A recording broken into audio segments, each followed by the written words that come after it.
ముందుగా వేదిక టీవీ ప్రేక్షకులకు స్వాగతం. వేదిక టీవీ చేపడుతున్న సర్వే ఏదైతే ఉందో అది కేవలం ప్రజల అభిప్రాయాలు మాత్రమే. వేదిక టీవీ అభిప్రాయం కాదు. ఇందులో భాగంగా ఈరోజు సూర్యాపేట జిల్లా చెవెంల మండల్ కూడకూడ విలేజ్కి రావడం జరిగింది. మరి ఇక్కడ ఉన్నటువంటి ప్రజలు రేవంత్ రెడ్డి గారి పాలన విధానంపై, మరి గతంలో కేసీఆర్ గారి పాలన విధానంపై ఇక్కడ ఉన్నటువంటి ప్రజలు మనోగతుల్ని తెలుసుకునే ప్రయత్నం చేద్దాం. రిపోర్టర్ కార్తిక్ గౌడ్, వేదిక. నమస్తే సార్. నమస్తే, చెప్పండి. మీ పేరు సార్? సోమయ్య. ఏం చేస్తుంటారు sir? Business. CM Revanth Reddy గారి పాలనపై మీ అభిప్రాయం ఏంటి సార్? No comment. ఇప్పుడు ఏం చెప్పే పరిస్థితి అంటే ఇప్పటివరకు ఎలా ఉన్నాయి ఈ సంక్షేమ పథకాలు కానీ, ఇచ్చిన హామీలు కానీ? అన్నీ అందకుండా ప్లానింగ్ మాత్రం మంచిగా ఉంది. అందరికీ అందకపోవచ్చు, దాని మీద వ్యతిరేకత ఉంది. ఇంకా టైం చాలా ఉంది కాబట్టి ఆయన ఇంప్లిమెంట్ చేయొచ్చు. అంటే గతంలో కేసీఆర్ గారి పాలన ఉన్నప్పుడు కేసీఆర్ గారు ఏవైతే ఇచ్చిన హామీలు కానీ, సంక్షేమ పథకాలు అందరికి అందలేవు, కొంతమందికి అందాయనే మాటలాగా ఇప్పుడు కూడా రేవంత్ రెడ్డి గారు అందరికి అందుతున్నాయి అంటారా, కొంతమందికి అందుతున్నాయి అంటారా? యాక్చువల్గా ఏంటంటే వాళ్ళు ఎవరి అభిప్రాయం వాళ్ళకే. వాళ్ళ పాలన వాళ్ళకుంది, వీళ్ళ పాలన వీళ్ళకుంది.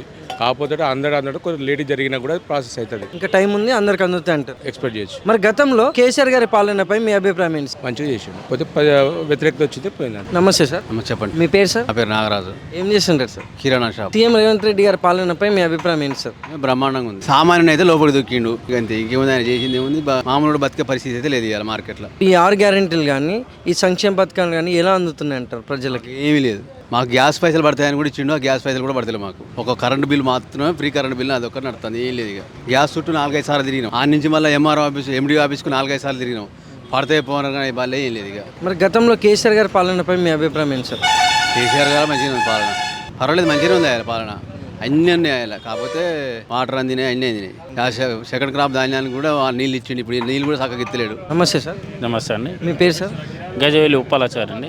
ఏం చేస్తుంటారు సార్? నేను ఫార్మర్. సీఎం రేవంత్ రెడ్డి గారి పాలనపై మీ అభిప్రాయం ఏంటి సార్? ఈ జనాలలో వాస్తవికంగా ఆయన ఇచ్చిన గ్యారెంటీలు కానీ, ఆయన చెప్పిన హామీలు కానీ ఏ ఒక్కటి కూడా సక్రమైన పద్ధతిలో నెరవేరలేదు. సో ప్రజలలో వ్యతిరేకత అనేది సంపూర్ణంగా కనపడుతుంది. మరి ముఖ్యంగా రైతులకు ఎరువులు అందటం లేదు. ఈ పంటలకు కాలువల ద్వారా ఎస్ఆర్ఎస్పి కానీ ఏ కాలువల ద్వారా కూడా నీళ్లు సరైన పద్ధతిలో ఇవ్వలేకపోయి రైతులు భారీ ఎత్తున నష్టపోవడం జరిగింది. రైతులకు మరియు రైతు బంధు, రైతు బీమా అన్నాడు, రైతు బీమా లేదు, రైతు బంధు లేదు. ఈ రకంగా రైతు బంధు ఆపేసి రైతులు తీవ్ర ఇబ్బందులు పాలు చేయడం జరిగింది. మరియు ఈ బస్సులు ఒక్కటే ఒక ఫ్రీ అని చెప్పేసి దానివల్ల ఉపయోగం లేదు. సామాన్యులు బతికే పరిస్థితులు లేదు ఈ రోజులలో. రేవంత్ రెడ్డి అటర్ ఫ్లాప్ అని చెప్పొచ్చు. మరి గతంలో కేసీఆర్ గారి పాలనపై మీ అభిప్రాయం ఏంటి సార్? గతంలో కేసీఆర్ మరి హామీలు ఇవ్వని పథకాలు, రైతు బంధు కానీ, రైతు బీమా కానీ, మరి పంటలకు నీళ్ళు ఇవ్వడం కానీ, 24 గంటల కరెంటు కానీ సక్రమైన పద్ధతిలో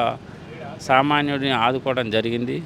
మరి ఈ రకంగా సంక్షేమ పథకాలని అందరికీ అందినాయి. ప్రజెంట్ పొజిషన్లో ఎవరికి ఏమీ అందే పరిస్థితులు లేదు. ఏదో నామకే వస్తే అప్లికేషన్ తీసుకోవడం జరుగుతుంది కానీ అవి అమల్లోకి రాకపోవడం అనేది చాలా బాధాకరమైనవి. Thank you sir. Okay, thank you.